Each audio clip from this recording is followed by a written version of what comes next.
Hello everybody. Today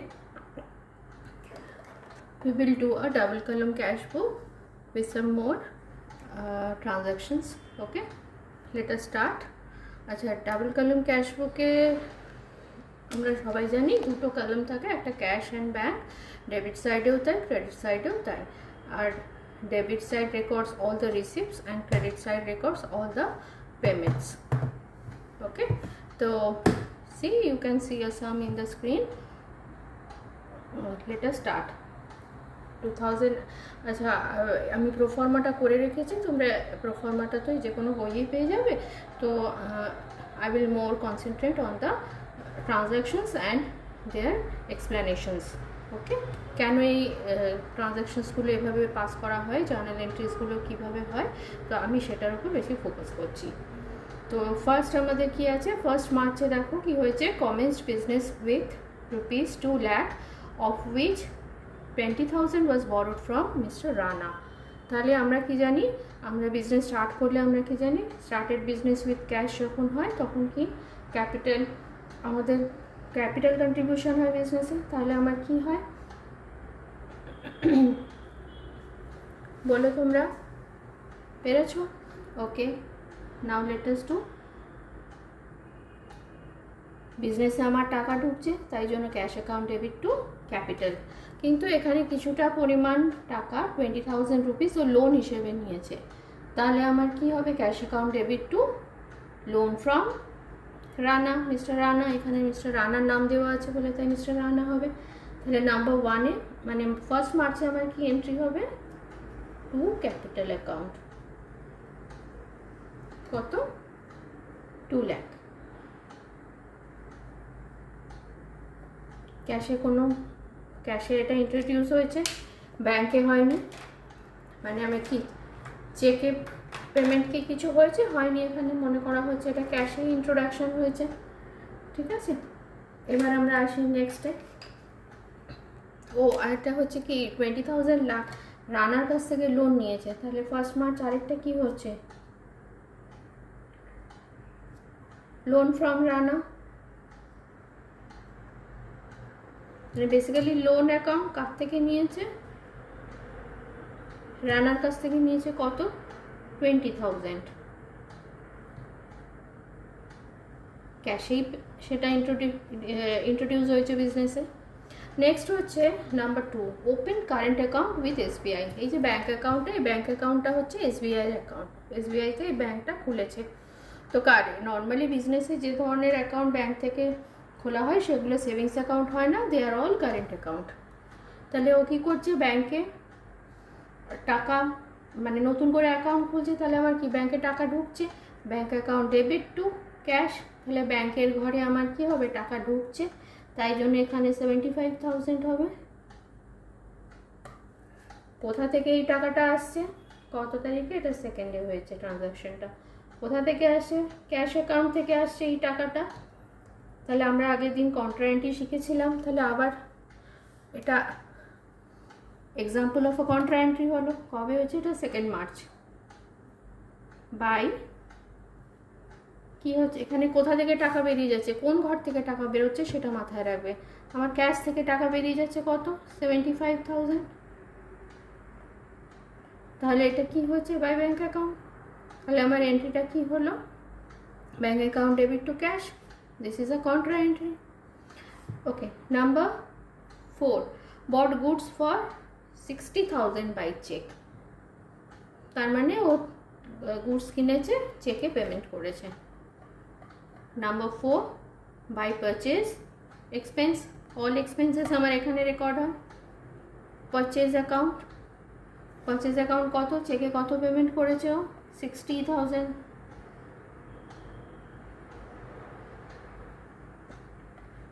Let me do 60.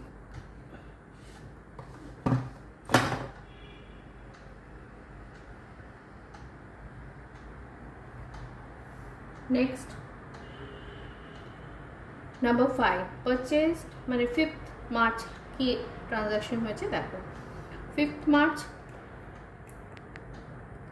purchase a typewriter for ₹4,000 and spent 500 on its repairs. তাহলে আমি একটা typewriter purchase করেছি, which is a capital expenditure, মানে এটা আমার বিজনেসের কাজে লাগবে। This is one asset. তাহলে এটা আমার কবে কিনেছে? 5 তারিখে। আর কি হয়েছে? তার উপরে আমি রিপেয়ার করতে কোথায় সেকেন্ড হ্যান্ড টাইপরাইটার কিনেছে, তা 500 রুপিস আমার রিপেয়ার্সে খরচা হয়েছে। তো যতক্ষণ না আমার একটা বিজনেসে অ্যাসেট পুট টু ইউজ হচ্ছে, ততক্ষণ আমরা যে ধরনের এক্সপেন্ডিচারগুলো তার উপরে করি, that is a capital expenditure হয়। তো এটা নিয়ে তোমাদের পরের চ্যাপ্টার আছে রেভিনিউ ভার্সেস ক্যাপিটাল এক্সপেন্ডিচার, তখন আরও এক্সপ্লেন করব, আরও ডিটেলসে সেটা আমরা পড়াশোনা করব। But now you just remember that asset which is when it is purchased and until it is put to use in the business, all the expenditures done on that asset are capitalized.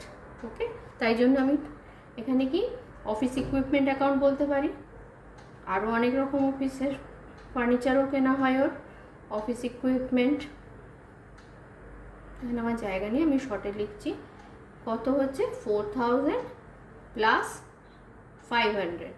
এই 500টাকে আমি কিন্তু capitalise করে দিলাম। দেখো আমি this is not a revenue expenditure. যদি revenue expenditure হতো তাহলে আমি 2 রিপেয়ার্স বলতাম, 2 রিপেয়ার্স অ্যান্ড মেনটেন্যান্স, যেটা আমার প্রত্যেক বছর ইনকার করতো। হয়তো সেই ধরনের যে এক্সপেন্সগুলো that are call revenue expenditure. আমার মানে ক্যাপিটাল এক্সপেন্ডিচার ভার্সেস রেভিনিউ এক্সপেন্ডিচারের একটা ছোট্ট ডিসকাশন আছে, একটা এক্সপ্লেনেশন আছে, সেটা আমার প্রিভিয়াস ভিডিওতে আছে, তোমরা আমার চ্যানেলে পেয়ে যাবে। ওকে, আমি নিচে নয় লিঙ্কে দিয়ে দেবো। তাহলে আমার এটা কত হলো? এটা ক্যাশই হয়েছে এই অ্যামাউন্টটা খরচা 4500। নেক্সট হচ্ছে number 8, paid petty cash expenses. Easy. Number 8, buy petty cash expense, buy petty expenses account কত? 500, sorry 200. Next, number 10, transfer from current account to FD and fixed deposit account in bank rupees 5000। এই 5000 bank থেকে একটা FD করা হলো। তো ব্যাংকের টাকা ব্যাংকে, আরেকটা এফডি, আরেকটা মোড অফ জাস্ট ওর অপারেশনটা চেঞ্জ হচ্ছে। এখানে এফডিটা আমার এখানে কারেন্ট অ্যাকাউন্ট ছিল, মানে নর্মালি আমি এখানে টাকা তুলতে পারতাম, সেটা না করে সেখান থেকে আমি একটা এফডি করে দিচ্ছি, ফিক্সড ডিপোজিট ক্রিয়েট করছি। তো সেক্ষেত্রে আমার কি হচ্ছে? ব্যাংকের একটা এক্সপেন্স হয়ে যাচ্ছে, এটা ব্যাংকের অ্যাকাউন্ট থেকে টাকাটা কমে যাচ্ছে, কারণ ওটা এফডি অ্যাকাউন্টে ট্রান্সফার হয়ে যাচ্ছে। তাহলে এখানে কি হবে? ফিক্সড ডিপোজিট অ্যাকাউন্ট কত? 5000। নাও sold goods for cash rupees 25,000 and check 15,000।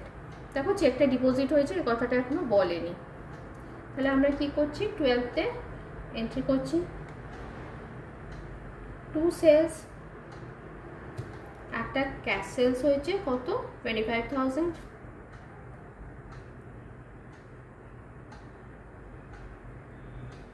আরেকটা কি হয়েছে?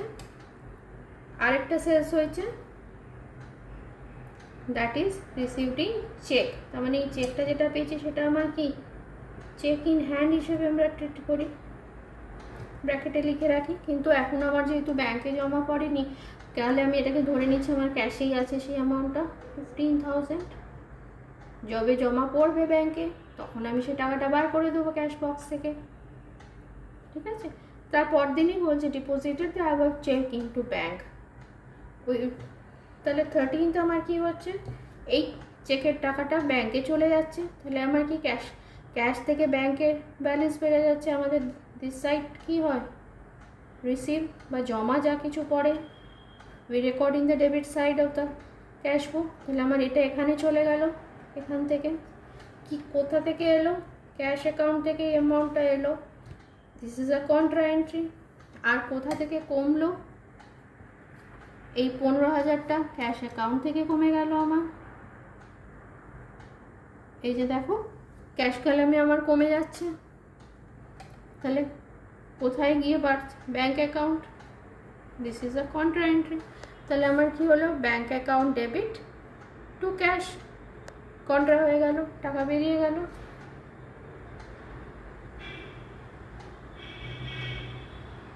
একটু নামিয়ে লিখি।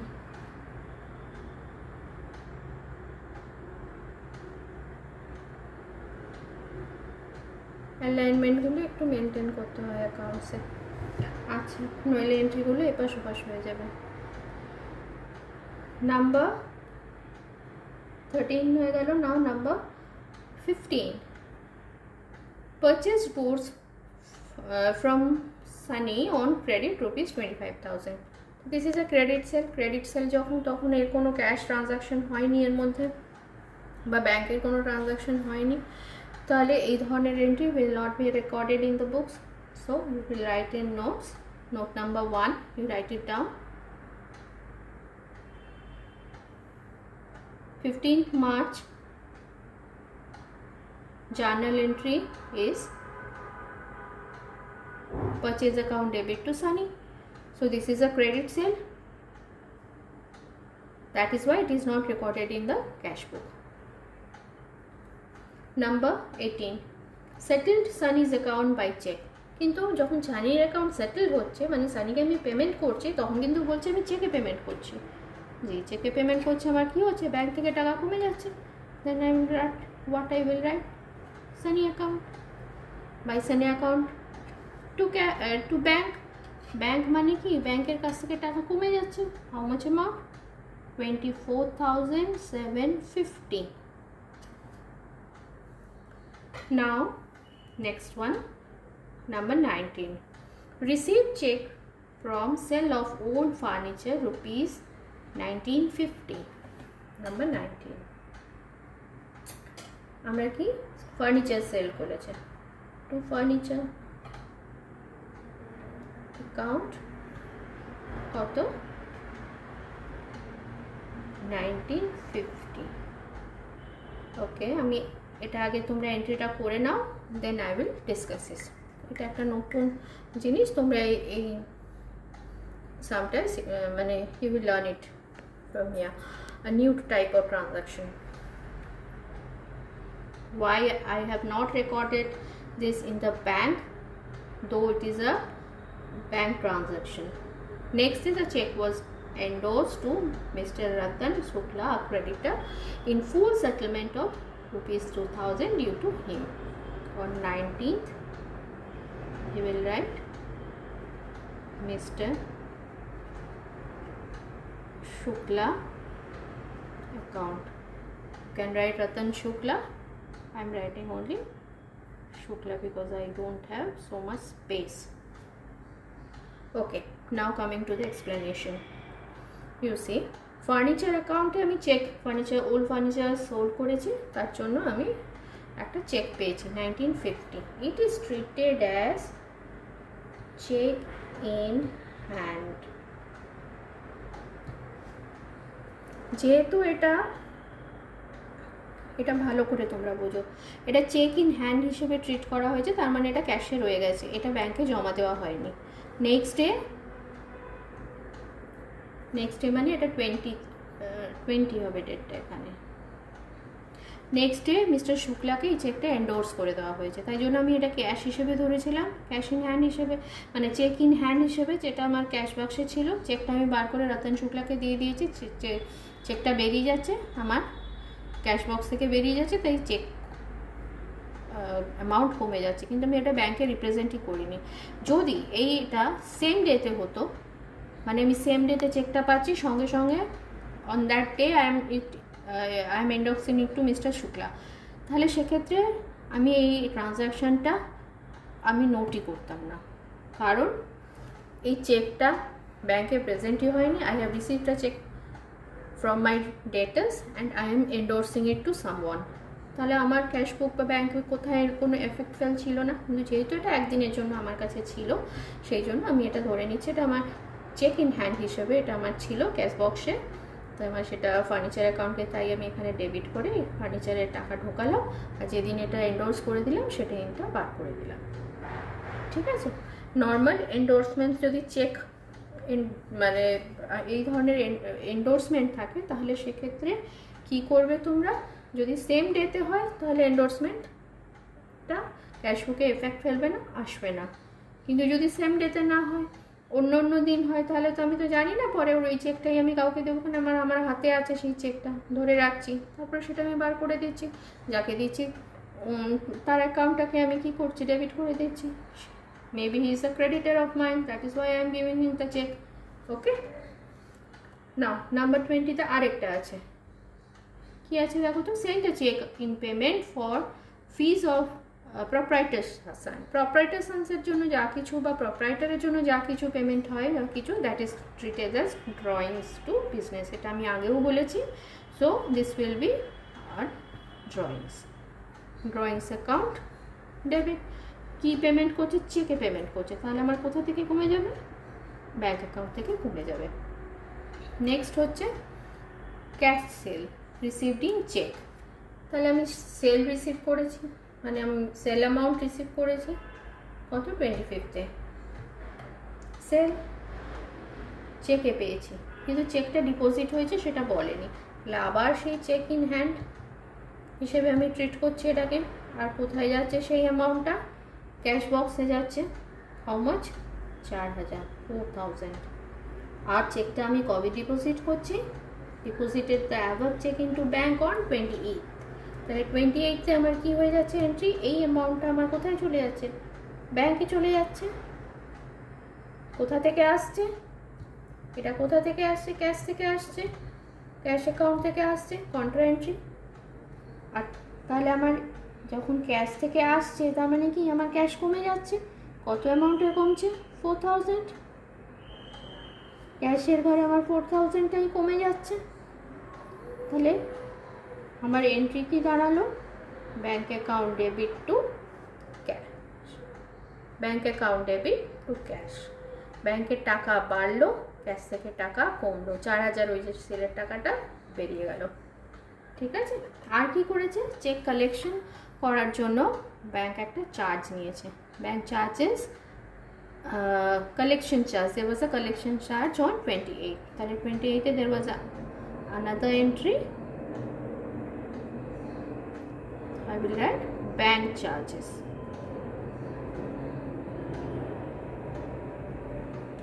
Count how much amount, 50. কোথা থেকে কাটবে সেটা, অবভিয়াসলি ক্যাশ থেকে কাটবে না, সেটা নিশ্চয়ই ব্যাঙ্ক চার্জ কাটছে, ব্যাঙ্কের ঘর থেকে টাকা কমিয়ে নেবে ওরা, তাই তো, ব্যাঙ্কের ঘরে আমার টাকা কমবে, ক্যাশে কমবে না। ওকে, এইগুলো খেয়াল রাখবে, কোথায় কমছে, কার ঘরে কমছে, ক্যাশের ঘরে কমছে না ব্যাঙ্কের ঘরে কমছে, কার ঘরে বাড়ছে, ক্যাশের ঘরে বাড়ছে না ব্যাঙ্কের ঘরে বাড়ছে। ওকে, নাও নাম্বার 30-তে কি আছে, রিপেড the loan taken from mister Rana. তাহলে লোন আমরা কত নিয়েছিলাম, 20,000 পেমেন্ট করে দিচ্ছি। তাহলে লোন অ্যাকাউন্ট, লোন আমরা কি লিখেছিলাম, ফ্রম মিস্টার রানা, কত, লোন অ্যাকাউন্ট 20,000। চেকে পেমেন্ট করেছে বলেনি, তো ধরে নিচ্ছি ক্যাশেই পেমেন্ট করেছে। আর কি, তার উপরে ইন্টারেস্ট দিয়েছে, ইনক্লুডিং ইন্টারেস্ট 18% পার অ্যানাম। তাহলে আমার কত, 30-তে আরেকটা হচ্ছে interest on loan, interest on loan account. কত দেখো লোন হয়েছে, আমার লোন ছিল কত, 20,000 ইন্টু 18%, মানে 18/100 ইন্টু 1 মাসের জন্য লোন নিয়েছে ও, ফার্স্ট মার্চ নিয়েছিল। তাহলে এটা কি পার অ্যানাম, মানে কি 12 মাসের ওপরে 18%, তাহলে 1 মাসের কত, ক্যালকুলেশন করে দেখবে 300 রুপিস আসবে ইন্টারেস্ট অন লোন। এবার বলেছে deposited cash into bank retaining 7,500। তাহলে 7,500 31st-এ আমার ব্যালেন্স পড়ে থাকবে, রিটেনিং মানে কি আমার হাতে জাস্ট ব্যালেন্স পড়ে থাকবে। তাহলে বাই ব্যালেন্স সিডি কত, ক্যাশে বলছে আমার 7,500 পড়ে থাকবে, আর এক্সেস যে অ্যামাউন্টটা হবে সেটা আমি ব্যাংকে ডিপোজিট করে দেবো। তাহলে আমাদের এখন ক্যালকুলেশন করে দেখা যাক আমার হাতে কত পড়ে আছে। ডাবল কলাম করে দিই নিচে ব্যালেন্সিংয়ের জন্য।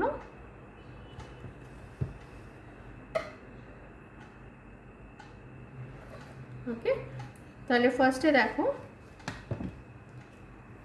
আমরা ক্যাশের কলামটা অ্যাড করব। দেখবে অ্যাড করে তোমাদের আসছে 265,950। এদিকেও আমরা বসিয়ে দিই 265,9, যেদিকটা বেশি হয় সেই টোটালটাই দুদিকে বসানো হয়। কিন্তু আমরা যখন এই 265,950 থেকে পুরো অ্যামাউন্ট বাদ দেব, ইনক্লুডিং 7,500 আমার লাস্ট হাতে ব্যালেন্স আছে, মাঝখানে একটা ডেফিসিট অ্যামাউন্ট পাবো। কিছু টাকা আমার এক্সেস হবে, নিশ্চয়ই এক্সেস হবে, কারণ আমার বলেছে কি আমার ক্যাশ বাক্সে 7,500 টাকা রেখে 7,500 রুপিস রেখে বাকি টাকাটা ব্যাংকে জমা দিয়ে দাও। ওকে, তাহলে আমি কি করছি 38-এ, তাহলে আমি বাকি টাকা আমার কত বেরোচ্ছে, বাকি টাকা আমার বেরোচ্ছে দেখবে তোমার ক্যালকুলেশন করে 137,500। ক্যালকুলেশন পার্টটা আমি আর পুরোটা দেখাচ্ছি না কারণ ভিডিও লেন্দি হয়ে যাবে, you can do it by your own. তাহলে এটা কি হবে, ব্যাঙ্ক অ্যাকাউন্টে আমার জমা করছে, তাহলে ব্যাঙ্ক অ্যাকাউন্ট কন্ট্রা এন্ট্রি হচ্ছে 137,500। তাহলে এই অ্যামাউন্ট আমার কোথায় ঢুকে যাচ্ছে, এখানে 137,500 কোথা থেকে আসছে, এটা অবভিয়াসলি আমার আসছে কোথা থেকে, ক্যাশ বাক্স থেকে আসছে, তাই ক্যাশ অ্যাকাউন্ট লিখছি, bank account debit to cash 137,500 complete হয়ে গেল। এবার আমি ব্যাংকের ব্যালেন্সিং করি, ব্যাংকের সমস্ত এটা টোটাল 75,000, 15,000, 4,000 আর 1,37,500 করে আমার আসবে 2,31,500।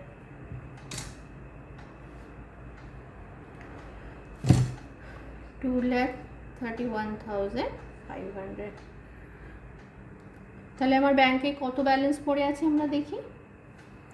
তাহলে এইটার থেকে আমরা কি করে ব্যালেন্সিং করি, 2,31,000 মাইনাস 60,000, 5,000, 24,750, 550 করে আমার যে অ্যামাউন্টটা আসবে that will be 1,41,200। So this one the balancing figure. আর এটা ব্যাংকের ক্ষেত্রে যেটা কন্ট্রা করলাম that was the balancing figure. Okay, তাহলে এটা আমার কি হবে, কিভাবে আমি নেক্সট মান্থে নামাই আমরা কি করে, এখানে আমি মার্চ ছিল, now it will be April.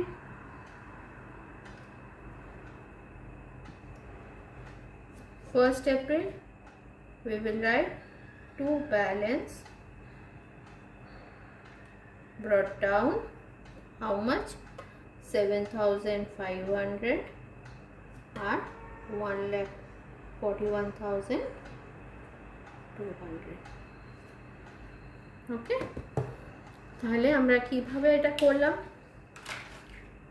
তোমরা এই জায়গাটা বুঝতে না পারলে আরেকবার দেখে নেবে কি হবে। ফার্স্টে আমি ক্যাশ কলামটা পুরোটা অ্যাড আপ করছি, করে আমার যেটা বেরোচ্ছে তার থেকে ও কি বলেছে 7,500 ওর হাতে থাকবে, তার মানে হাতে থাকবে মানে this one is the balance, আমার হাতে পড়ে আছে মানে what is in my hand that is my balance, তাই তো। তাহলে এইটা আগে আমি পেয়ে যাচ্ছি, যখন আমি এই ফিগারটা পেয়ে যাচ্ছি তাহলে আমার বাকি যে অ্যামাউন্ট কত ট্রান্সফার করতে হবে সেটা নিশ্চয়ই এই 2,65,950 থেকে আমার কী কী বাদ দিয়ে দিয়ে আমি দেখব, 75,000, 4,500, 200, 15,000, 1,950, 4,000, 20,000, 300 অ্যান্ড 7,500 করার পর আমার যে অ্যামাউন্টটা আসবে সেইটা হচ্ছে amount that will be transferred to bank. That is the extra amount in my cash account. That extra amount I have to transfer in bank. সেটাই ইনস্ট্রাকশন দিয়েছে। তাহলে আমার 1,37,500 আমি ব্যাংকে ট্রান্সফার করা মানে কি, ব্যাংক কলামে আমার এটা বাড়লো, এটা যেই এখানে বাড়লো এখানে কমছে, তার মানে this is a counter entry again. Okay, if you have any question you can write in the comment section and ask me. Thank you for watching and keep watching. Thank you.